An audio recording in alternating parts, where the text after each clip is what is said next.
Alright, so I want to make this video about the fallout from the wildfires in LA. And it's interesting to me how, like, one of the worst fires in California history is not supposed to be politicized.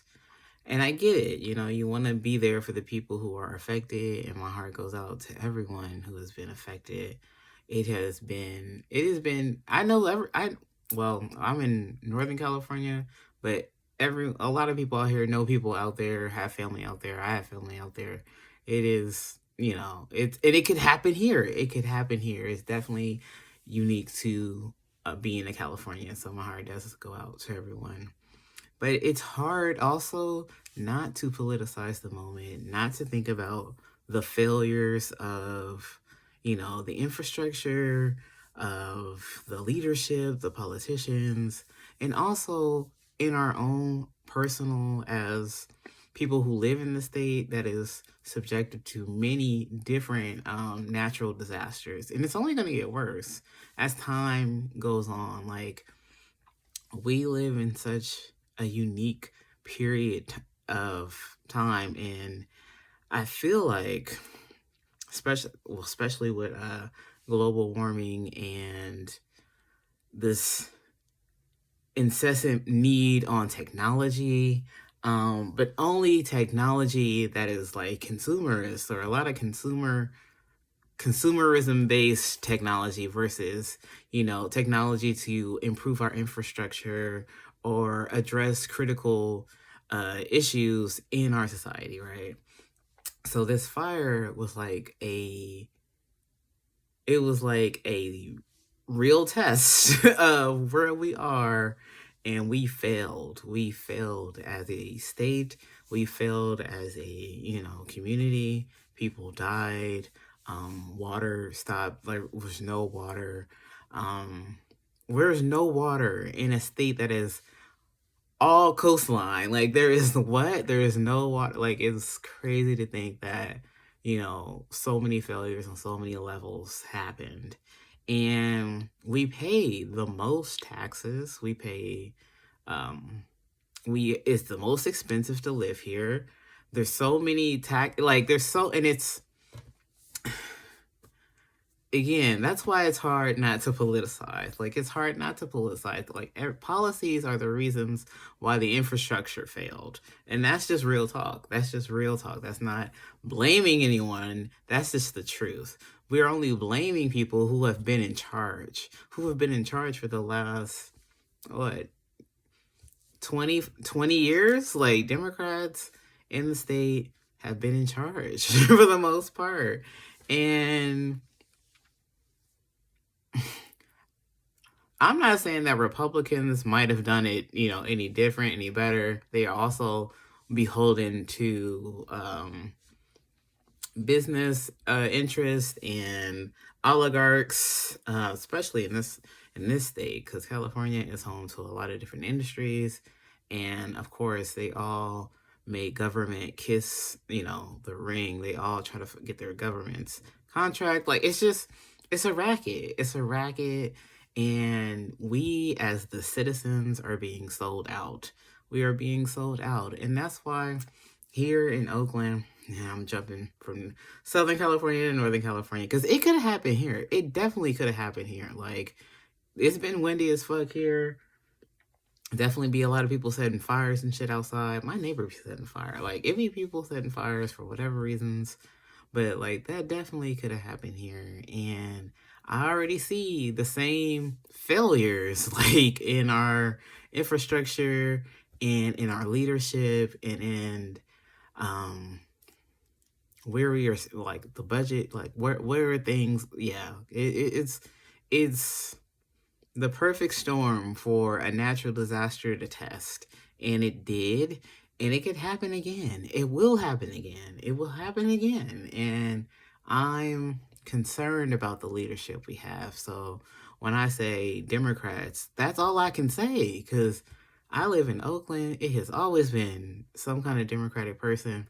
And I'm not even, like, I'm not throwing all the Democrats under the bus. It's a certain kind of Democrat, but it is them all together. Like, Democrats are a big tent of people. They're not just one kind of Democrat. There are hella different kinds of Democrats, just like there are hella different kinds of Republicans. So that's why I'm like, neither one to me, in my opinion, is just like the end all be all. I feel like they mirror each other in a lot of different ways. Most often though, in the ways that they all take money from corporations and they're beholden to them. That's what they have in common for sure. Um, and now we see what their leadership has done or has like, done to our communities. And I'm sorry, I don't know how else not to process it. Of course, if government was actually of the people, for the people, like it's supposed to be, the design of the cities, there would be so much more intention in sustaining human development and, I get preserving, as much of nature as possible, right? There needs to be a balance, and that used to be the basis of how we set up our society. I don't know, that's just my opinion.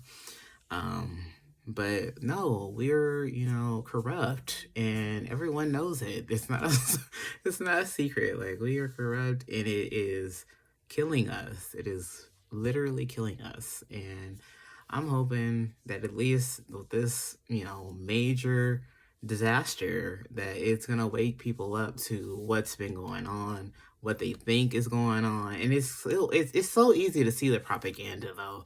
It's so easy to see how people are already kind of like, they're already on their side, right? Especially with the more people are more getting their news online, going to social media, to hear their side, to live in an echo chamber and to demonize the other side. So it's like, we can't even understand what's really going on. An example of that, I feel like, is like out here, they're closing hella Walgreens. And in the news, on the Channel 2 news and the Channel 4, like all these local newses, they all want to like show extra emphasis on the crime. Crime, crime, crime, crime, crime, crime, crime, crime. And it's only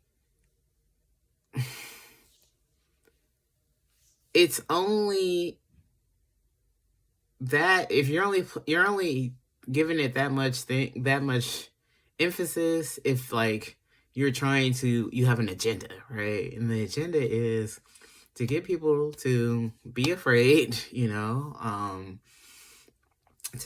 depress the area, economically. People don't want to come out. They think it's hella crime always happening. And not to say crime is not happening. Crime is happening. But crime is not unique to Oakland or to any city. Like, I don't know why Oakland is just always like, the crime is so much worse in Oakland. I mean, conditions is hard in Oakland. I don't know. Like, I don't know. I'm not excusing crime. But case in point, they're closing the Walgreens.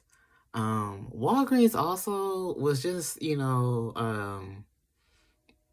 charged with selling opioids like to the community illegally, or like, somewhat, so that there was a lawsuit, and they're paying like billions of dollars like in this lawsuit. So not only are people not coming to the store no more because they, ordering shit online and shit. So the stores that are open, some of them may be getting robbed, but a lot of them have just been abandoned, because people ain't really fucking with it, especially after the pandemic. I think like the pandemic that created the situation where it was hard to get shit over here, that definitely affected them too. And I think after the pandemic, I think that's when people really was just like, fuck it, we ain't got shit to lose. We ain't got shit to lose. So definitely an uptick in crime. But that crime, that serves an interest of someone. And I think it's definitely the tech, not just tech, but the oligarchs and the business interests. Because then they can exploit they could exploit the area, exploit the politicians in the area, and that's definitely what's been happening. That's definitely what's been happening. So, but people are just so like used to crime, crime, crime. You know, they don't want to even see that other side of like, oh, Walgreens actually been fucking up. You know, that's probably what's also had. You know, there's two sides to every story. But if you're just stuck in your side, you will never know the other side of the story. So you need to know.